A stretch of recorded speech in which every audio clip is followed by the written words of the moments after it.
பண்ணும் ஆட்டோமேட்டிக்கா ஆப்போசிட்ல என்ன ஃபாஸ்ட் 10 Mbps 100 Mbps சொல்லிட்டு அனலைஸ் பண்ணிட்டு அதுக்கேத்தாப்புல ஸ்பீட் கொடுக்கும். டேட்டா ஸ்பீடு அதுக்கேத்தாப்புல இருக்கும். இப்போ ஒருவேளை நான் ஆட்டோ கொடுக்கல அப்படின்னா என்ன ஆகும்? இது வந்து அதோட ஸ்பீடு வந்து என்ன ஆகும்? ரெடியூஸ் ஆயிடும்.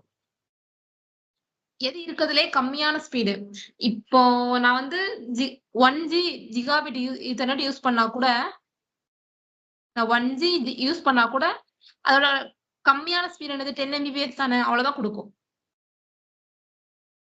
Megabits per second. ஓகேவா?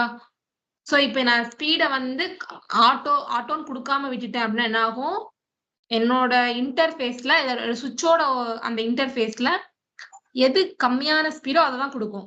இப்ப நான் டியூப்லெக்ஸ்ன்னு சொல்லிட்டு ஆட்டோன்னு கொடுத்துட்டேன்னா என்ன ஆகும்? ஆட்டோ கொடுத்தேன்னா என்ன ஆகும்? கொடுக்கலன்னா என்ன ஆகும்? இப்ப நான் கொடுத்துட்டேன்னா ஆப்போசிட்ல இருக்கிறவங்க ஹாஃப் டியூப்